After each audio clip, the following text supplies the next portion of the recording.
Oh, what's that? Vlad and Samuel. Farming was just London. Samuel leads the way with a torch. He wears a small pouch labelled fish dried and a carpet bag labelled trap creature. Adamson follows him wearing a bandolier of small empty corked bottles and an expression that says fully engorged for science. We know the vibe we have here, but I wanted to say I am really still very sorry for what I said earlier about Fanny. You ain't involve yourself over my ego. Fanny is the logical first choice for a creature stalking partner. In fact, I'm glad to have a dull sense of smell, tolerance for filthy places, and open availability that Fanny does not. The second you trap the ginormous volcano soot rat moth with the gadget in your pack, I am going to study that mockery of nature so hard. Study as much as I like, as long as I may then befriend or capture it, depending on how well our personalities mesh. Scratching against stone is heard just around the corner. So he takes Vlad in his arms to shield him.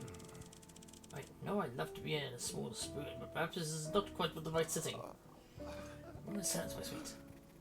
The scratching sound persists, now accompanied by a loud, continuous sniffing of an animal pursuing a curiosity. Hello, is that you, Rat Moth? Samuel Finch here with our friend Vlad in tow. We mean you no harm. I'm a Leo Virgo cusp, 6 foot tall, and carry a sampler of small fish in this pouch. The sniffing and snuffling abruptly ceases. We're just going around this corner slowly and get a good look at you. How do you feel about minnows? Sardines? A goby, perhaps? There lies a mountain of shadow, a seething darkness, with 2 glowing red eyes and fangs that gleam in the torchlight. Vlad wraps Samuel's arms more tightly around himself. Perhaps we ought to deploy the trap? Not yet, we're still bonding. Tell us about yourself, Ratmoth. Any brothers or sisters? What do you do for fun? Ratmoth emisses a low hiss and stands up on its full height, spines bristled out. Does not appear to that your personalities mesh well, and now we haven't time to deploy the trap. There's only one way out of this. I must wrestle it to the ground and demonstrate my dominance. In the meantime, I shall regain my composure and gather samples. Ah! Swinging a full blast, Samuel lunges at the Ratmoth. Meanwhile, Vlad gets to work inspecting shed spines and packing them in his bandolier. Fascinating. These resemble Croatian spines. Could the Ratmoth be a mammal? Yep, very interesting. Don't mind me finding my life. You just keep digging out idea. Glad you feel the same way. Samuel throws over how the Ratmoth. Vlad scrapes samples from its scales, muttering about reptilian features.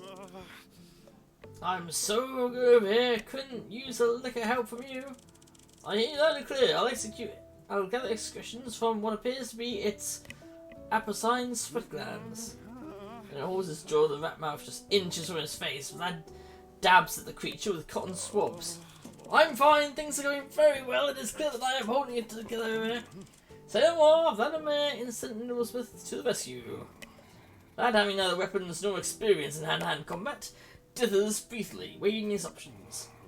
He shrugs his shoulders, takes a running start, and headbutts the Ratmoth's soft white underbelly at full speed. One spews for several gallons of pulsating yellow liquid onto Vlad and runs away. So does Vlad, mouth agape. Vlad, covered in the spew, proceeds to merrily scrape it off his cloak into tiny bottles. What the hell was that? Ratmoth spew! Gallons of it. We've gathered every sample we need, and now we even have a birthday present for Vicky. Not the Ratmoth spew, I mean everything else! You were in mortal peril, so I headbutted a sewer monster? But I said I was good! Did you really though? I swear I was sensing sarcasm around the end there. No, I meant every word. Ceases irrelevant, Charisma. Perhaps that's why the Ratmoth rejected me. My personality is bad. You are a very unfashionable man who fought off a creature thrice his size on behalf of science. Meanwhile, the Ratmoth is an unsufferable asshole who lives in the sewer. True, he was indeed an only douchebag. You've really proven to be a first-rate creature stalker, partner.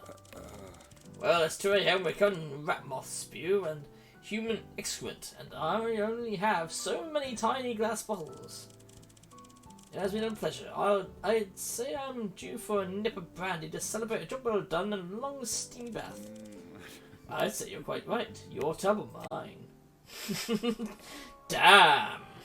That's quite the thing.